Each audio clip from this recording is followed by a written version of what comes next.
नमस्कार। मैं प्रोफेसर मीना श्रीवास्तव, शासकीय कमला राजा कन्या महाविद्यालय में इतिहास विषय की प्राध्यापक और विभागाध्यक्ष हूँ। आज मैं आप सभी के समक्ष उपस्थित हूँ बीए प्रथम वर्ष इतिहास के मेजर प्रथम प्रश्न पत्र के साथ में, जिसका शीर्षक है आइडिया ऑफ भारत। प्रथम इकाई है इसकी, जिसके अंतर्गत हम बात करेंगे आज भारतवर्ष की अवधारणा। भारतवर्ष की अवधारणा के अंतर्गत भी प्रथम चैप्टर है इसका, भारतवर्ष को समझना। भारतवर्ष शब्द का आशय क्या है? पुराणों के अनुसार जम्बू द्वीप के 9 खंड वर्षों में एक भारतवर्ष है। भारतवर्ष के 7 नाम हैं: भारत या हिंद, भारतवर्ष, आर्यवर्त, इंडिया, जम्बूद्वीप, हिंदुस्तान और भारत खंड। पुराणों के आधार पर 7 द्वीपों में से जम्बूद्वीप एशिया में सबसे बड़ा और मध्य में है। यह हिमालय के दक्षिण ओर गंगोत्री से कन्याकुमारी तक और सिंधु नदी से ब्रह्मपुत्र तक फैला है। इस संबंध में यह श्लोक प्राप्त होता है कि उत्तरम यत्स समुद्रस्य हिमाद्रेश्वेव दक्षिणम वर्ष तद भारतम नाम भारती यत्र संतति है। अर्थात कि वर्ष वह देश है जो समुद्र के उत्तर तथा हिमालय के दक्षिण में है। वही भारतवर्ष है जहाँ भरत के वंशज निवास करते हैं।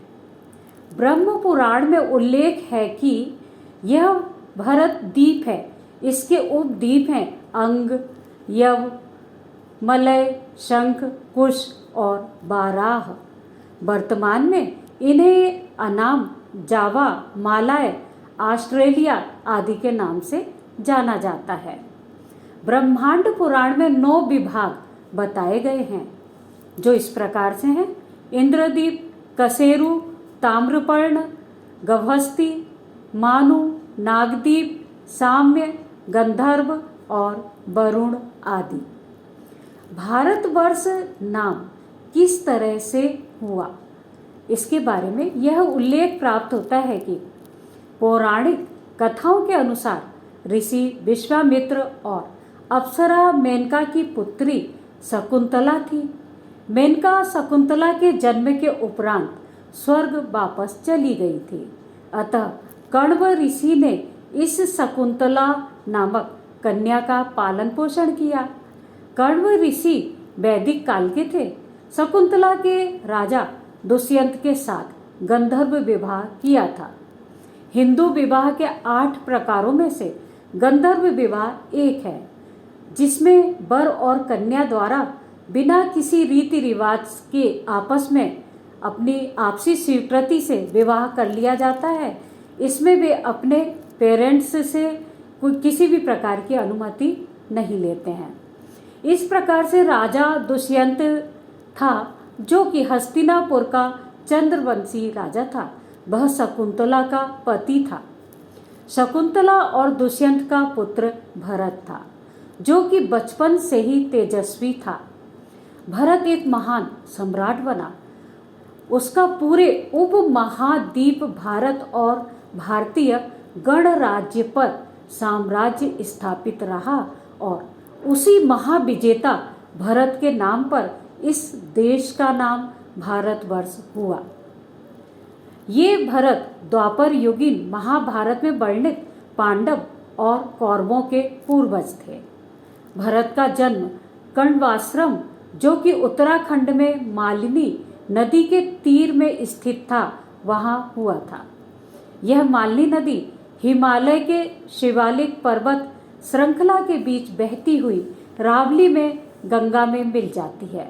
मालिनी नदी का यह नाम ग्रीष्म ऋतु में खिलने वाले श्वेत पुष्प की बेल मालू या मालन के कारण ही मालिनी कहा जाने लगा, जो अब भी अपने किनारे बसे गांवों एवं खेतों का पालन पोषण करती है।